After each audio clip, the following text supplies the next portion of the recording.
What miracles have you seen at Christmas? Christmas, I think, is a time for miracles.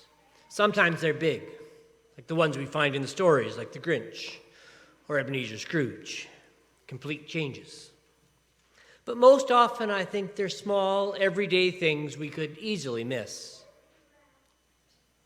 In her poem, The Christmas Miracle, Angela Morgan writes, "Do you know the marvel of Christmas time, the miracle meaning of song and chime, of hearty love and huge goodwill, of feasts that gladden and gifts that spill? Do you know what happens to homes and men when Christmas love is abroad again? Could you look beneath, you would see the rush of a flood as real as a river's gush, a torrent wonderful, deep and wide, that sweeps the world in its magic tide. Oh, it isn't the gift, and it isn't the feast. Of all the miracles, these are the least. It's the good that flows from the hearts of men when Christmas love is abroad again. For wishes are real, and love is a force, and the tide which ages ago had source in the heart of a babe has grown and gained, till all humanity, single-veined, answers the call of the mighty surge, swings the great resistless urge." What miracles have you seen at Christmas? What small, everyday miracles might have been part of your Christmas celebrations? Christmas is not only a time for miracles, but it also draws out miracles.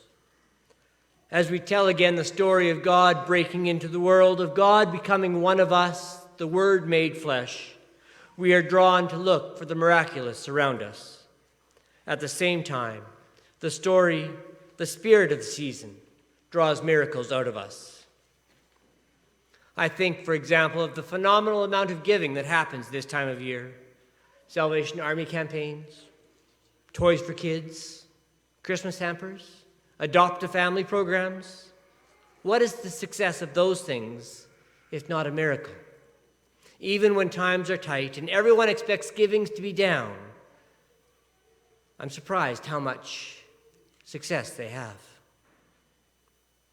The amazing generosity of people. For a specific example, here at St. Paul's, as Advent began, our Explorers group asked for donations so they could fill blessing bags for the Friendship Center. 3 weeks after they asked, the box was overflowing, and it was heavy because I was the one who had to get it into the lift to get it downstairs. And between the stuff in the box and some cash donations to buy other supplies, they were able to fill 52 bags.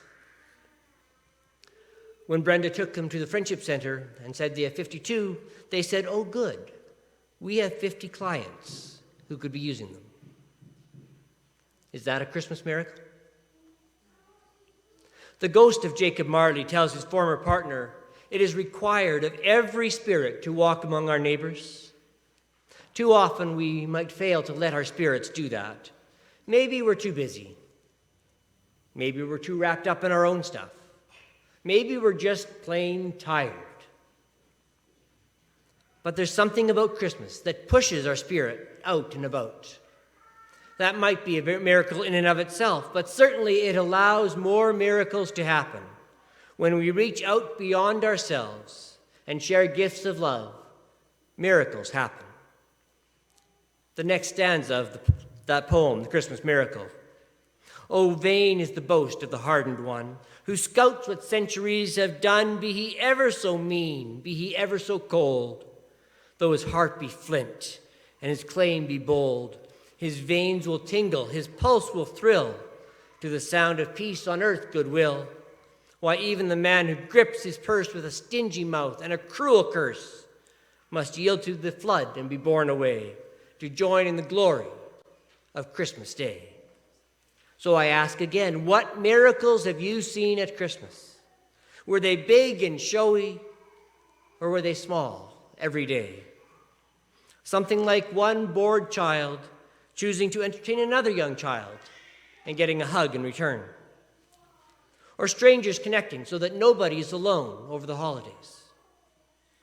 Or the person with just enough to get by still finding those extra couple of dollars to drop in the kettle for the Salvation Army.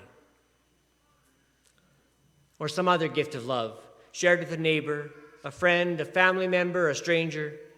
What miracles might have floated right under our noses without us seeing them? What miracles have we done, thinking, that's not such a big deal? Christmas is a time for miracles. Miracles that can be expressed in words like peace, hope, joy, love, and birth. Hope is a miracle of Christmas. It's a miracle of Christmas that God breaks into the world and gives us hope for what yet might be. Even with all that seems to be going wrong in the world, Christmas reminds us that God hasn't given up. God is still active in the world. God still moves us towards God's vision for the world. Peace. Christmas marks the birth of the one we call the Prince of Peace. One of the miracles of Christmas is that the story moves us closer to living together in peace with all of our neighbors. We might have a long way to go, but the miracle is we keep heading in that general direction. Joy. Christmas joy is that deep sense that somehow, someday, all will be well. Christmas joy is the miracle that helps us search for joy even when our hearts are heavy. Love. Love is always a miracle. Love that moves us to give of ourselves for the benefit of our neighbors is deeply embedded in the Christian story. The baby in the manger is love in human form.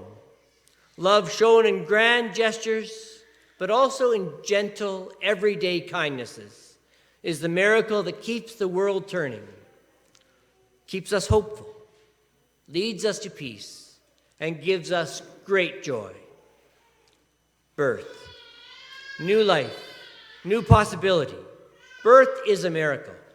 Birth happens many ways. Many things are born each new day. Each birth opens a door to a new way of being in the world. What is being born in your heart this Christmas time? What new miracles might that birth bring about? In Tolkien's Lord of the Rings, we find gems of wisdom. Like, I have found that it is the small, everyday deeds of ordinary folks that keep the darkness at bay. Small acts of kindness and love. Or this, even the smallest person can change the course of the future. Or this one, such is the course of deeds that move the wheels of the world. Small hands do them because they must, while the eyes of the great are elsewhere. It's wisdom like this that leads me to believe so strongly in the power of everyday miracles, everyday acts of love. Not because they're grand or showy, but because they're loving. We may feel we cannot accomplish great things, but each of us can do many small things. We are all capable of sharing the love, the peace, the hope, and the joy that shines from the manger on Christmas night. That might be the greatest miracle of all. The closing of the poem. Have you guessed the secret of Christmas might? When the whole world loves with all its might, when the whole world gives with a lavish hand and joy is awake throughout the land, do you know the marvel that happens then? In the glow that goes from the hearts of men? Have you looked beneath? Have you seen the fire that leaps from the soul of a great desire? A warmth as real as the heat that springs from the hearth where the great log laughs and springs. Oh, it isn't the holly, and it isn't the snow. It isn't the tree or the firelight glow. It's the flame that goes from the hearts of men when Christmas love is abroad again. 'Tis the laughter of children quivering high in a shower of radiance to the sky. For wishes are real, and love is a force. And the torch which ages ago had source in a star that lighted the wise men's way burns with a magical fire today. So great the shining, so pure the blaze, it reaches beyond through the stellar ways. Till listen, a wind voice told it me. Our globe that swims in ethereal sea glows like a lamp whose flame is love, to the other worlds that swing above, and this the signal that makes them know we have hearths and homes and cheer below, why gods and angels walk by that light that streams from the earth on Christmas night. Let us all listen for the laughter of children and the words of love. Let us all look for the glow that radiates from the manger and through the hearts of men, women, and non-binary folk alike. Let us all walk with gods and angels this Christmas. And may we all see the miracles happening right in front of us. May we all take the chance and be miracle workers in our own right, even if our miracles might be humdrum, everyday, and small. Amen.